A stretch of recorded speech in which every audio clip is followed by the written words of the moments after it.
இல்லை அவருக்கு அரசியல் வந்து யோகம் இல்லைன்னு ஏற்கனவே ஒரு பேட்டி கொடுத்தாரு. அவர் போராட்டம் எதுவுமே ஜெயிச்சதில்லை.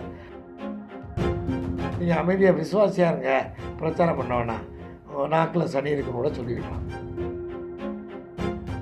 பாதம் தாங்கி பழனிசாமினாவே, அதாவது பாதங்களை தாங்குகிற அளவுக்கு ஒரு மரியாதை உள்ளவர்களுக்கு யாரும் சொல்கிறதா. இப்போ வந்து கடவுளை கூட பாதமலர் சூட்டுகிறேன்னு அடியார்கள்லாம் சொல்லுவாங்க, பாதமலர் சூட்டுகிறேன்னு. அப்போ அளவுக்கு மிஞ்சிய மரியாதை மனதில் இருந்திருக்கும். அதனால் அந்த சூழ்நிலைகள் ஏற்பட்டோன்னா அவங்களுக்கு சொல்கிறதுக்கு தோதம் அமைஞ்சு போச்சு, பாதமலர் தாங்குறாங்க அப்படின்ட்டு. அது நல்லது தானே சொல்லிட்டு போகிறார். இதில் இருக்குது, யாருடைய பாதத்தை தாங்கினார், யாருடைய பாதத்தை தாங்கினார் மோடியை போய் அவர் நினைக்கலாம். யாருடைய பாதத்தை யாரையும் தாங்க முடியாது. கூட்டணி தர்மத்துக்காக சில நேரங்களில் மரியாதை கொடுக்க, பிரதமர்லாம் மரியாதை கொடுத்தாகணும், மத்திய அமைச்சர்லாம் மரியாதை கொடுக்கணும், இங்கே ஸ்டேட்டுக்கு வரும்போது இந்த அமைச்சருக்கு மரியாதை கொடுப்பாங்க. ஒருத்தருக்கு ஒருத்தர் மரியாதை கொடுப்பதை, வணக்கம் சொல்வதையெல்லாம் பாதம் தாங்கிறது வாதம் தாங்கிறதெல்லாம் சொல்லிக்கிட்டு இருந்தால் சும்மா வேணால் பேச்சுக்கு, மேடை பேச்சுக்கு அழகாக இருக்குமே தவிர அதை மக்கள் ஏற்றுக்க மாட்டாங்க. அதான் அவர் வந்து அவரை அவமானப்படுத்தணும்னு நினைக்கிறாரு, அதனால் அவர் சொல்கிறாரு. அப்படி பார்க்க போனாக்கா அதிமுக ஆட்சியில் ஏதாவது கஞ்சா விற்றாங்களே அந்த மாதிரி பாருங்கள். உதயநிதி கஞ்சா வரியை கண்டுபிடிச்சிக்கிட்டு நிற்கிறாரு, ஸ்டாலின் கண்டுபிடிச்சிக்கிட்டு நிற்கிறாரு, உதயநிதி ஒய்ஃபுக்கு அதில் பங்கு இருக்குங்கிறாங்க சாப்பிட்றதுக்கிட்ட. ஆக மொத்தம் முதலீடு நிறையா பண்ணியிருக்காங்க. இல்லைன்னா அவன் வந்து இவ்வளோ படம் பண்ணுறதுக்கு பணம் கொடுத்து உதவ முடியாது. யாரோ ஒருத்தர் பணம் கொடுத்த மாதிரி இவங்க பணத்தை கொடுத்து வெளிநாட்டில் போய் ஒரு கம்பெனி ஆரம்பித்து அங்கேருந்து என்ஆர்ஐ பண்ணி இங்கே வர்ற மாதிரி பண்ணி கணக்குகளை சோடிச்சு. திமுககாரர்கள் எப்போவுமே கணக்கு நல்லா எழுதுவாங்க. எவ்வளோ பெரிய ஊழலாக இருந்தாலும் சரி கணக்கு எழுதுவாங்க. அதிமுககாரங்க கொள்ளையடிக்காதனால, அது பழக்கம் இல்லாதனால கணக்கு எழுதுறதில்ல. இதை வர்றவங்களுக்கு மக்களுக்கு கொடுக்குறது, செய்கிறது, சோத்த போடுறது, அசால்ட்டாக இருக்கிறது, என்னமோ இவங்க திருடுறது மாதிரி மாட்டிக்கிறது தான். அம்மா அப்படி தான் பண்ணிட்டாங்க. அம்மா வந்து அவங்க பணத்தை எடுக்கணும், திருடணும், அப்படி எல்லாமே இல்லை. அவங்களுக்கு என்ன இல்லை, அவங்க 138 படம் நடித்து எவ்வளோ பணம், எவ்வளோ கோடீஸ்வரி, பிறக்கும் போதே தங்க ஸ்பூனில் சாப்பிட்டது. அதை போய் அதாவது எப்படின்னு கேட்டால் அரசியல் எதிரிகள்கிட்ட ஒன்றும் பண்ண முடியாது. அவங்ககிட்ட விசுவாசம் இருக்காது, நம்பிக்கை துறந்து தான் பண்ணுவாங்க. அவங்ககிட்ட நம்ம தான் உஷாராக இருக்கணும்.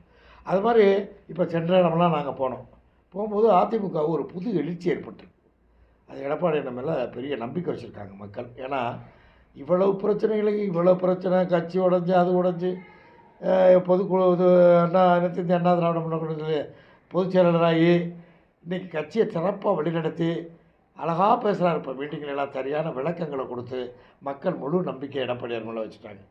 அதனால் அதிமுகவுக்கு அமோக வெற்றி கிடைக்கும்னு தெரியுது. இப்போ நாங்கள் பேச்சுற போகிறோம், ஆடு கைதட்டல், அந்த இன்ட்ரெஸ்ட்டு, அவங்க ஆர்வமாக கூட்டத்துக்கு வர்ற முறைகள் இதெல்லாம் இருக்குது.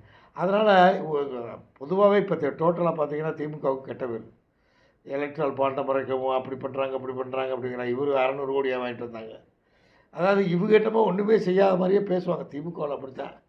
முன்னாடியோட இப்போ மாண்புமிகு முதலமைச்சர் அவர்கள் சிறப்பாக பொய்களை உண்மை மாதிரியே பேசுவதில் கற்றுக்கொண்டிருக்கிறார். அப்போ அது தந்தையிடமிருந்து கற்றுக்கொண்டதா அல்லது இவருக்கு இயற்கையான அறிவா என்பது தெரியவில்லை. பேசுகிறவர் தான், அவர் பேசுகிறவராக நியாயம் மாதிரியே தெரியுது. கொஞ்ச நேரம் கழிச்சு வீட்டுக்கு போனால் அவ்வளோ பொய்ன்னு அப்போ தான் புரியுது. ஆக அந்த அளவுக்கு பேச்சாற்றல் திமுகவில் எல்லாருக்குமே இருக்கும். அதிமுகவில் ஓப்பனாக பேசுகிறவங்க, எதையும் மறக்க மாட்டாங்க, எதையும் ஓப்பனாக மக்களோட மக்களாக இருக்கிறவங்க அவங்க. ஏன்னா இன்றைக்கு பாருங்கள், மக்கள் நெஞ்சங்களில் ரெட்டையில தான் எழுதப்பட்டிருக்கிறது. நீங்கள் எவ்வளவு தான் திமுகவில் கூட்டம் சேர்ந்தாலும் அவங்க மனசுக்குள்ள ரெட்டையில தான் ஓடிக்கிட்டு இருக்கோம். அம்மாவை தான் நினைப்பாங்க, புரட்சித் தலைவரை தான் நினைப்பாங்க, அவங்க செஞ்சதை தான் நினைப்பாங்க, அவங்க சாதனைகளை தான் நினைப்பாங்க. ஏழை மக்களுக்காகவே உருவாக்கின ஒரு தனி இயக்கம் தானே அது. ஊழல் பிரித்தவாளிகளிடமிருந்து தப்பித்து போய் ஏழை மக்களை வாழ வைப்பதற்காக ஆரம்பிக்கப்பட்ட இயக்கம் தான் அதிமுக. ரெட்டையில யாரும் ஒழிக்க முடியாது. அது வந்து புரட்சித் தலைவரின் புன்னகையில் பூத்த மந்திர தகடு. அதை யார் டச் பண்ணாலும் குட்டிச்சு வர போயிடுவாங்க, ஒன்றும் பண்ண முடியாது. இப்போ இந்த கச்சத்தீவு இஷ்யூ ஓடிட்டு இருக்கு. ஆமாம், கச்சத்தீவு இந்திரா காந்தி அம்மா வந்து பிரதமராக இருக்கிறப்ப இவரை பிடிச்சி உள்ளே விட பார்த்தாங்க. சில கேஸு அது இதுன்னு எக்கச்சக்கமாக பூச்சி போகிறது, என்னென்னமோ ஊழல் இருந்துச்சு. அந்த அந்த அது வேற இதெல்லாம் தான் ஒரு 20 ஊழல் இருந்துச்சு அவர் மேலே. சர்க்காரியா கமிஷன் அது இது பார்த்தாரு, வேறு வழி இல்லை. இவர் தான் போய் பாதம் தாங்கினார். இவர் போய் இந்திரா காந்தியாரில் விழுந்து பாதம் தாங்கிவிட்டு, அதனால தான் ஸ்டாலின் அவர்களுக்கு அடிக்கடி பாதம் தாங்கினே வருது. அவங்க அப்பா போய் இந்திரா காந்தியுடைய பாதத்தை தாங்கினதுனால பரம்பரையாக வந்ததுனால அந்த வார்த்தைகள் நல்லா வந்துடுது. அங்கே தாங்கினோடனே என்னை இந்த கேஸிலேருந்து விட்டுருங்கம்மா, கச்சத்தீவுக்கு நீங்கள் சொல்கிறபடி பண்ணி கொடுத்துடலாம்னு சொல்லிட்டு இந்திரா அம்மையார் எதுக்காக செஞ்சாங்களோ, இலங்கை தமிழர் இறக்கப்பட்டு செஞ்சாங்களா, அதனால் இந்தியாவுக்கு ஏதாவது லாபம்னு செஞ்சாங்களா, இல்லை அதனால் பெரிய கமிஷன்கள் பெறப்பட்டதா அப்படிங்கிறது ஊர்ஜிதம் இல்லாமல் நம்ம பேச முடியாது. ஆக டோட்டலாக டோட்டலாக துறவு பண்ணிட்டாங்க இந்தியாவுக்கு, அவ்வளோதான். ராமநாதபுரம் தொகுதியில் வந்து 5 ஓபிஎஸ் நீங்க ஆமாம், எப்படி பார்க்குறீங்க? அது அம்பி ஓபிஎஸ்னா அவரை கேவலப்படுத்துறதுக்காக சதிகார். இப்போ அரசியல்னு பார்த்தீங்கன்னா சதி நிறையா நடக்கும். அதனால் என்ன பண்ணாங்க, அவரை நிற்கக்கூடாதுன்னு விரட்டி அடித்து அதை சில ஆட்கள் இருக்காங்க அங்கே, அவருக்கு எதிரிகள் இருப்பாங்கள்ல, எதிரிகள் பூரா ஓபிஎஸ் எடுத்தா அவருக்கே குழப்பம் வந்து வாபஸ் வாங்கட்டும்னு பார்த்தாங்க. அவர் எத்தனை ஓபிஎஸ் வந்தாலும் நான் தான் ஓபிஎஸ்ன்னு வாபஸ் வாங்காமல் மறுபடியும் நிற்கிறார். அதுவே பெரிய வெற்றி. தேனியில் டிடிவி வெற்றி என்னங்க தேனியில் தேனி தேனி தொகுதி எப்படி பார்க்குறீங்க? தேனி நிலவரம் அப்படின்னு கேட்டிங்கன்னா, ஏற்கனவே வந்து தினகரன் அங்கே நின்று மிகப்பெரிய வெற்றியை பெற்றவர். தேனி மக்கள் மனதில் ஒரு சும்மா சொல்லக்கூடாது, எங்களுக்கு ஆகுதோ ஆகலையோ, உண்மையை தான் சொல்ல முடியும். அவருக்கு தேனியில் ஒரு மரியாதை இருக்குது. ஏன்னா தேனியில் எம்பியாக இருக்கும்போது நான் கூட போய் பிரச்சாரம் பண்ணியிருக்கேன். மக்கள் ஒவ்வொரு வீட்லேயும் நல்லது கெட்டது எல்லாத்துக்கும் போய் உட்காந்து சனியாக இருந்தாலும் நல்லது துக்கம் எல்லாத்துக்கும் போய் பணங்களை நல்லா கொடுத்துட்டு வர 10,000 20,000 செலவுக்கு சடங்கு கல்யாணம் இந்த மாதிரி இன்னமும் தினகரனை மனசுக்குள்ளே கடவுள் மாதிரி நினைக்கிறவங்களாம் உண்டு. அதனால தான் ஓபிஎஸ் என்னட்டார், அவர் நிற்காம தினகரன் நீங்கள் நில்லுங்க, இது உங்களுக்கு செல்வாக்கான ஏரியா, ஈஸியாக ஜெயிச்சிடலாம் அப்படின்னு சொல்லி நிற்கிறாரு. அவரும் நம்பிக்கையோடு நிற்கிறாரு. மக்கள் அவர் மேலே நம்பிக்கை வைப்பாங்கன்னு நான் நினைக்கிறேன். அதிமுக நீங்கள் பிரச்சாரத்துக்கு வரீங்க, ஒரு சமயம் திமுக வடிவேல் பிரச்சாரம் பண்ணாரு. இப்போ இந்த இடத்துல வடிவேல் வந்து திமுக சப்போர்ட்டாக இருக்கிற பிரச்சாரம் வர மாட்டார்.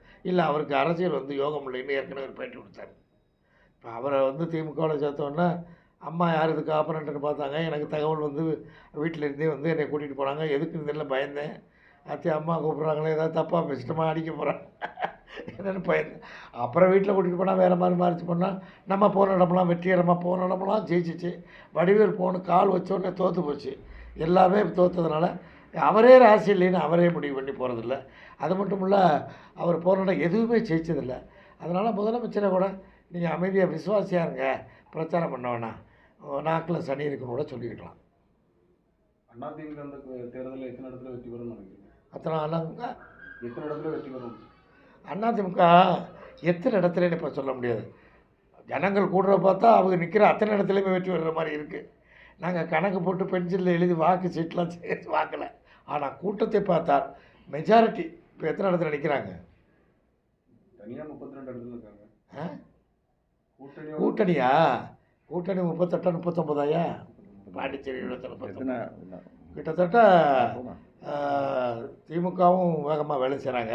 கடுமையான பொய் பிரச்சாரம் நிறையா பண்ணுறாங்க. வேறு விஷயங்கள்லாம் நடக்குது.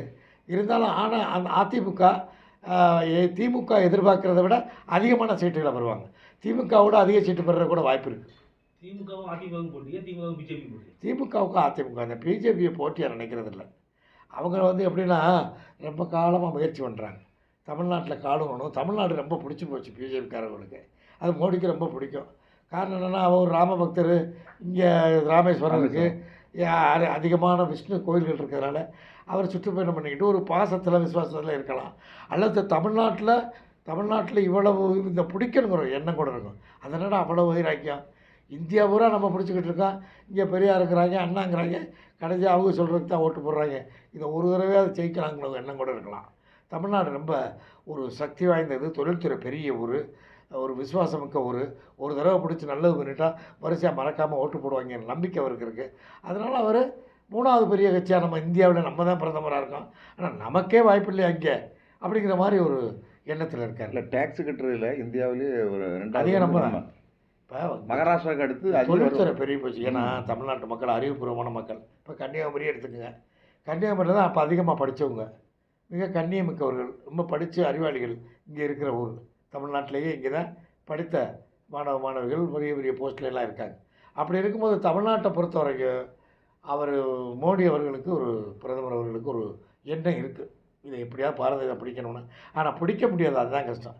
திமுகவும் அதிமுகவும் மாறி மாறி இருக்கிற வரைக்கும், அண்ணாவுடைய கொள்கையை மக்கள் மனசில் வச்சுருக்க வரைக்கும், எதிர்கால சந்ததியினர், வளர்ந்து வருகிற சந்ததியினரெல்லாம் அண்ணா பெரியார் போன்றவர்களுடைய வரலாற்றை படித்து தெரிந்து கொள்ளும் வரை கண்டிப்பாக இந்த 2 கட்சியும் ஜெயிச்சுட்டு இருக்கும்.